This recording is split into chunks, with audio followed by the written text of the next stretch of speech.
Il reste deux choses. La rue, je n'aime pas la violence de la rue, et la destitution. Et j'ai jamais été au départ favorable à la destitution, parce que c'est un acte très grave, de dernier recours.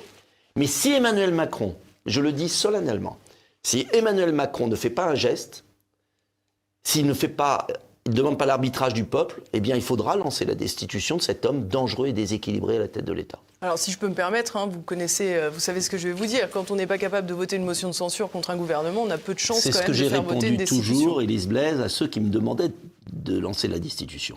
Mais mon argent chez une pute, avoue que c'est le comble. C'est le retour aux sources. Grossier personnage. Avec sa tronche, il doit payer une surtaxe. Ah, votre ami est désagréable, je vous pénalise de 10%. Ça fera 22 000 en tout. Vous voulez-vous que je les prenne? Ma chère amie, si je savais où trouver une somme pareille, je n'en serais pas réduit à d'aussi pénibles démarches. Je termine juste en une seconde. En une petite seconde. Qui a commencé à parler de violence policière? En tout cas, qui a adoubé ce terme? N'est-ce pas Emmanuel Macron, aux médias bruts, qui avait endossé ce terme? Ben si, parce que quand le président de la République lui-même adoube et endosse ce vocable, alors qu'il est président de la République, chef de la police, chef des forces de l'ordre, il ne peut pas venir ensuite faire le grief à Jean-Luc Mélenchon. Jean Messia va marquer une pause. je crois que l'issue aujourd'hui, au point où on en est, je suis très impressionné par l'état de détestation par la France profonde d'Emmanuel Macron. Je le comprends puisque je l'ai toujours eu. Mais je ne pensais pas que mes concitoyens me rejoindraient si vite. Parce que je l'ai dit avant les autres quand même. Hein. Je l'ai dit pendant la crise des Gilets jaunes, on m'a accusé d'être... je l'ai dit pendant la crise du Covid, j'étais un peu seul. Et là, je pense que les Français s'aperçoivent que Emmanuel Macron est le problème. Et que je pense, si on y réfléchit, les idées, je ne sais pas, vous me direz, je ne suis pas sûr qu'on ait eu ce cas-là depuis la fondation de la Ve République, c'est-à-dire un homme à la tête de l'État qui n'est pas capable d'être président, objectivement. Pourtant, il a été réélu. Eh oui. Mais il a été réélu après une campagne truquée, volée. Saint Paul a dit « Je ne fais point ce que je veux, je fais ce que je hais. » Mais je me fous de Saint-Paul, vous entendez? Saint-Paul, j'emmerde! Eh bien, monsieur Liétard! Bon, si on l'écoute, finalement, il a tout bien fait.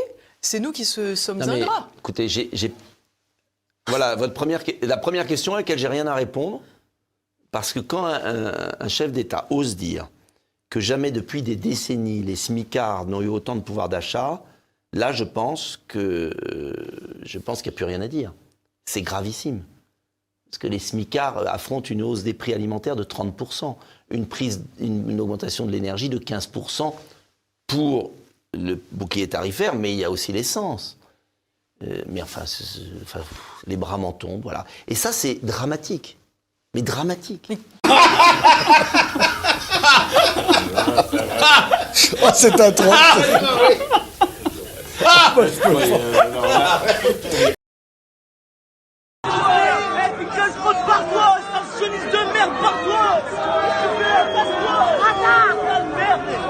Nique ta mère.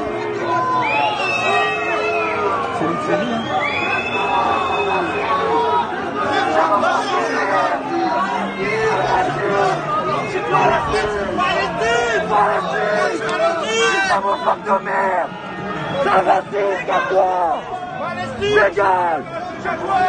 Viens-toi dans le canard. C'est ça, Salope-culé, là. La France, elle a nous. Elle a nous, la France. Salope-culé. Espèce de raciste. Espèce de haineux. T'es un haineux. Et tu vas mourir. C'est la France. Tu vas en enfer. Tiens, mon salope. Il va te punir. Le peuple, il va te punir et le peuple, il va te punir. Nous sommes le peuple. Voilà, le peuple. Grosse merde. Mais tu te reconnaîtras. Tu te reconnaîtras. Va mettre tes planchettes. Espèce de sioniste. Vous, j'ai rien contre vous. C'est contre cette merde. Grosse merde. Il est venu exprès pour nous provoquer. Attends, c'est bon. Il est venu exprès. Lui, vous êtes On peut croiser à tout moment quelqu'un qui dispose d'un couteau et qui peut, à tout moment, nous dire, puisque c'est maintenant au rythme des déséquilibrés, qu'à ce moment-là, il n'avait pas toute sa conscience. qu'est-ce que ça veut dire? Est-ce que ça veut dire que ces gens-là sont irresponsables pénalement? Pour toujours? À terme? Où est-ce qu'on va? Et si demain, Monsieur le Premier ministre, la Turquie ou nos amis kurdes nous renvoient des tueurs de Daesh, et que ces tueurs défendus, ce qui est logique, par des avocats qui diront mais au moment où ils ont commis des crimes ou des massacres, ils étaient sous l'effet de drogue, ils étaient sous l'effet d'embrigadement, ils n'avaient pas alors leur pleine conscience. Jusqu'où va-t-on légitimer la violence qui invitait Jésus allait se faire enculer. La radio. C'était un humoriste, voilà un sketch d'un humoriste qui s'en excusait. La radio d'État. Le parquet qui est commandé par Madame Belloubet n'a pas eu l'idée de porter plainte. Et c'est tant mieux. Et Madame Belloubet nous a fait grâce de ses stupidités. Et j'avais dit d'ailleurs à l'époque que c'était... Non mais, pourquoi vous faites le parallèle avec Mila? Mais parce que justement là... Mais pourquoi le parallèle? Vous avez une ado. Vous avez une ado. Oui. Une ado. C'est pas la radio d'État. Vous avez une ado qui dit quelque chose. Elle est menacée de mort. Il y a une enquête pour ça, mais il y a une enquête aussi pour le même prix. Pour provocation à la haine le parquet raciale. se saisit de ces déclarations, c'est déjà une stupidité juridique sans nom. Et vous avez, en plus, une garde des Sceaux qui nous explique que de porter atteinte à une religion, c'est une atteinte à la liberté de conscience. C'est même, d'une certaine manière, tout le contraire. Je revendique le droit à la stupidité, y compris d'ailleurs pour Madame Belloubet. Il y a de mosquées qui, à votre avis, tiennent des discours radicaux? Alors les chiffres qui ont été donnés par le ministère de l'Intérieur, notamment après les attentats de janvier, parlaient d'à peu près 80 à 90 mosquées salafistes. Je pense qu'on est... Sur combien de mosquées en France? Les mosquées en France, il y en a à peu près 2000. Donc c'est sûr, c'est minoritaire, mais c'est déjà beaucoup trop. C'est beaucoup trop. Parce que ça, c'est la face émergée de l'iceberg. Et dans le discours du Premier ministre aujourd'hui à l'Assemblée nationale, j'ai eu le sentiment qu'il traitait les conséquences du mal et pas les causes du mal. Non, elle n'est pas prescrite. Non, elle n'est pas prescrite. Et il y a les 12 plaintes. Mais en tout cas, il y a toujours un mandat d'arrêt international. D'accord, mais il y a également, vous y avez rajouté 12 autres plaintes, dont la plainte de Valentine Monnier, dont la plainte de Valentine Monnier qui fait état d'un viol qui aurait eu lieu en 1975. C'est-à-dire qu'aujourd'hui, il suffit maintenant de désigner un homme en disant il m'a violé pour que cet homme soit coupable. C'est la loi des suspects de 1784. C'est exactement la même chose. Non, mais attendez, vous permettez que je termine. Factuellement, c'est faux. Céline Picq, ce que je vous propose, parce qu'il y a eu un débat entre vous deux il y a quelques jours. Ce que je vous propose, c'est que vous parlez et on ne s'interrompt pas.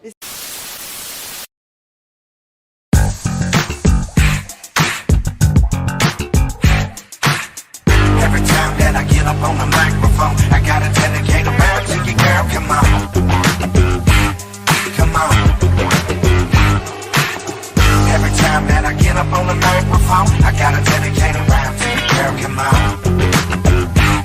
Come on. I don't care where you're from. The first time that I saw you, girl, you had me sprung. Just the way that my name rolls off your tongue. Damn near knocked all the wind out my lungs. Baby girl, you the one, you the maximum. You got every man begging for scraps and crumbs. I can't run, I want it all in one lump sum. But girl, you got me sitting on my hands and thumbs. I ain't done. Girl, you got the magic touch. You seen every man out there and passed him up except one. Baby girl, that's what's up. I can't wait for the day when we hangin' tough. I said, I'm not sure what you did to me, but I like it. I love it. Oh, I'm not sure what you did to me, but I like it. I love it. Said, I'm not sure what you did to me, but I like it. I love it. Oh, I'm not sure what you did to me, but I like it. I love it. Oh, every time that I get up on the microphone, I gotta dedicate a round to you, girl. Come on. Come on. Every time that I get up on the microphone, I gotta dedicate a round to you, girl. Come on. Come on. I don't care what they say, I'ma ride for you, girl. That's how it's gonna stay. As long as we together, girl, I can't complain. If they talk, let them talk. How I feel won't change. Top notch, baby girl, you're off the charts. And when God made you, you know He made a work of art. Wanna be with you.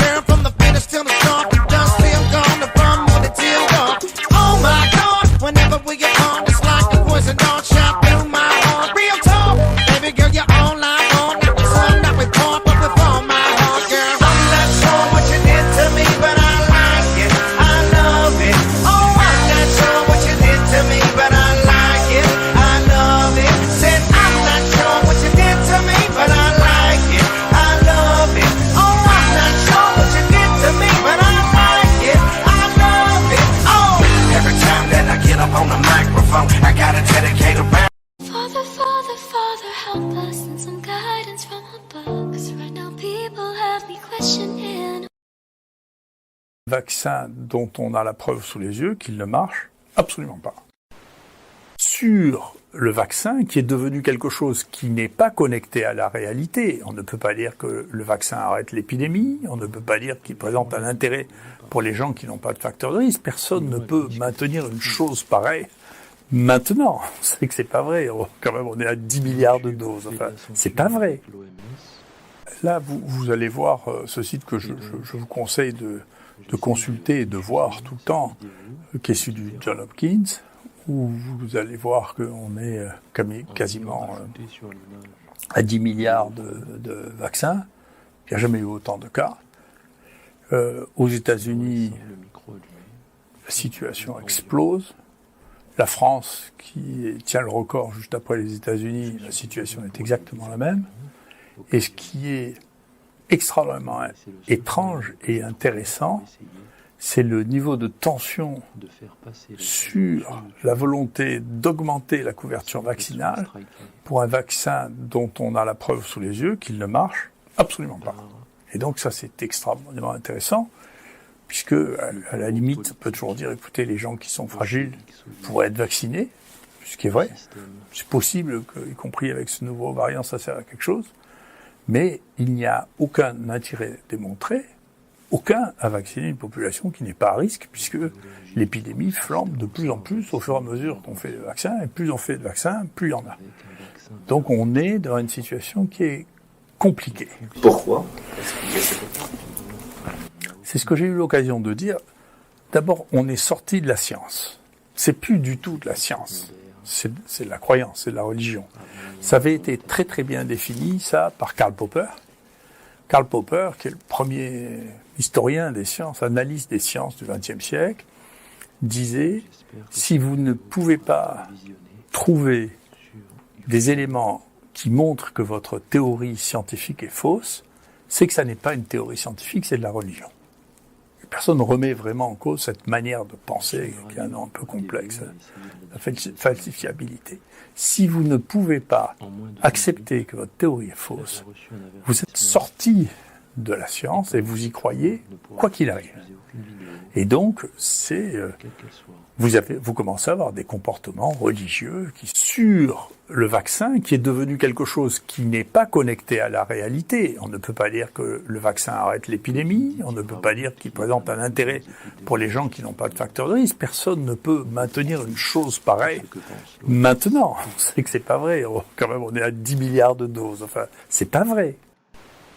Le fait que des comédiens comme François Cluzet, Jean-Paul Rouve, j'en ai plein, hein, Berléand, se soient montrés hyper critiques et plutôt soutien évidemment de Macron. Des gros suceurs même, à devrait dire, excuse-moi l'expression. Tu vas pas l'envoyer aller cracher sur ses potes, arrête. Excuse-moi, mais... Didier Bourdon, tiens, il y avait même... Attends, non mais c'est marrant parce que Didier Bourdon... Oui, mais après, je me dis finalement, à un moment ou un autre... Préserver leurs intérêts sur des courtisans, c'est quoi ? Mais oui, je ne vais pas parler à leur place. Et tu veux, moi, je pense que l'absence d'engagement ou de prise de position sur des choses qui nous... Quand t'as accusé qu'ils traitent Bigard de con, parce que... Ils avaient peur de ne plus avoir leurs aides de l'État pour faire leurs films pourris. Est-ce que attends, faut pas tout mélanger. Faut pas tout mélanger parce que tu vois, voyez-vous, pardon, ça, ce genre de moi aussi je l'ai. Tu vois, donc on peut le distribuer sur les réseaux. Ah ouais, encore, on va lui filer l'argent de l'État, notre argent pour qu'il fasse ses conneries, ses films à 2 balles, ses spectacles, etc. Je l'ai pareil. Tu vois, donc de ce côté-là, non, c'est juste que, ben voilà. Le temps de Coluche, le temps de Jean Ferrat, le temps de Coluche, c'est fini, mais c'est fini ça. Il n'y a plus, c'est terminé. C'est fini. C'est-à-dire que maintenant, Balavoine. Mais je pense que ce qu'on mesure là dans le entre guillemets dans le showbiz, c'est ce qu'on mesure partout dans tous les autres secteurs d'activité. C'est-à-dire qu'on est tous devenus lâches. Et dans tous les pays. C'est-à-dire que oui. C'est-à-dire qu'à un moment, quand il y a 3 ou 4 millions de chômeurs, eh ben, soit tu fermes ta gueule et tu bosses, soit tu la ramènes, et dans ce cas-là, Eh ben, bienvenue dans le monde du 4x4, quoi. Voilà, j'espère que t'as un 4x4. Alors, voilà, soit tu fermes ta gueule, soit tu la partout. ramènes. Toi, t'as soutenu Jean-Luc Mélenchon en 2022. D'abord, pourquoi ce soutien? Bah, je sais pas, je trouve ça quand même assez classe de soutenir... il y a quand même Annie Ernaux, tu vois, qui soutient Mélenchon, tu vois, elle est prix Nobel quand même, c'est pas rien. Donc, puis je suis pas le seul. Non, mais ce truc, c'est qu'il a appelé à voter Macron, surtout. Non, mais attends. Non, il y a pas... Vous allez pas, tu vas pas me sortir le catalogue. Il a appelé à voter... Moi aussi, j'ai appelé à voter Macron. Ouais, mais on va en parler. Bah. Enfin, pour moi, il n'y a pas une incohérence, quoi. Parce qu'aujourd'hui, la situation dans laquelle on est, elle est un petit peu due à Macron, non? Et bien sûr, mais on est, comment dirais-je, on est fait aux pattes. Voilà, moi je suis fait aux pattes, comme un lapin pris dans les feux de la 4L. À un moment, je préfère Macron, je préfère préserver... Non mais... Attendez, laissez-moi finir. Voilà, la légitimité des urnes. Macron, il a été élu. Voilà. Y compris grâce à moi. Mais en plus, là où c'est rigolo, c'est que moi, j'ai voté 2 fois pour lui. Moi. J'ai voté 2 fois. Deux fois. Mais parce que tant qu'on favorisera l'extrême droite et que... Attends, laisse-moi non, mais finir. qu'est-ce qu'il a de plus démocrate que Marine Le Pen? Non, mais ça, moi, ça m'agace. Je suis désolée. Qu'est-ce qu'il a de plus démocrate que Marine Le Pen? Bah voilà, c'est dans le titre. Bah non.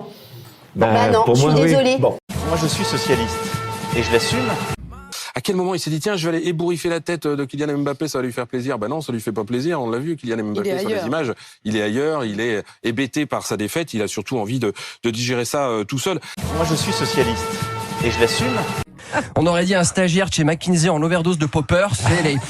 Tu sais, il est là, tranquille, il le prend, il le touche, il lui caresse la tête. J'ai l'impression de voir Fourniret qui venait de choper un minot sous GHB. Vous avez vu comment il l'a tripoté? C'est pas grave. Kylian, c'est pas grave. Faut pas politiser le sport. Moi, je suis socialiste. Et je l'assume. Un enfant. Ah bon? Oui, vous savez, dans l'Ecclésiaste... Non, mais qu'est-ce que vous appelez un enfant? Emmanuel Macron est un enfant? Oui. Il n'est pas fini. Oh, faut pas dire ça. Oh putain, tu vas avoir des problèmes, toi! J'ai entendu Brigitte, devant moi, lui dire soyez pas enfantin. Moi, j'aime bien les cordons bleus, là. Avec du menu enfant.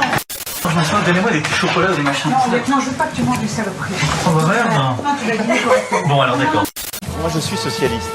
Et je l'assume. À un moment donné, il sautillait comme un enfant. Alors, disons l'esprit d'enfance. Oui. Alors, je retire pour vous la phrase que vous avez dite, qui est vulgaire. Non, mais qui avait eu cette expression d'un adolescent? Je crois que je ne la tire pas, vous savez pourquoi? Je vais l'appuyer, je vais l'établir sur une citation prestigieuse. C'est l'Ecclésiaste qui dit « Malheur au royaume dont le prince est un enfant ». Oui, mais celle-là, c'est pas celle-là que je conteste. Et celle que je conteste, c'est celle que vous avez dite et que je ne répéterai pas. La trouille, non? Ouais, ça doit être ça, Laurent. Moi, je suis socialiste. Et je l'assume. Il ne met pas de choses étranges à l'intérieur. Il a la forme humaine et il est un homme étrange, c'est-à-dire mal élevé, impoli, arrogant. Là où il passe, il énerve tout le monde. Il dégage la mort. Et quand on le voyait tendu, regardez comment il est tendu, énervé, il est angoissé. Votre merde que vous avez déversée pendant des années, malgré votre petitesse absolue, votre insignifiance, à tout point de vue, c'est-à-dire que vous ne valez absolument rien. Moi, quand je parle de ce truc-là, je le traite comme un mérite, c'est-à-dire un vaurien, un tintin. C'est-à-dire une nullité absolue quand je parle de lui. Là, pour moi, quand je parle de lui, c'est-à-dire il n'existe pas le truc là. Il n'existe pas, M. Macron. Moi, je suis socialiste. Et je l'assume. Ce que je veux, c'est que vous, partout, vous alliez le faire gagner. Parce que c'est notre projet.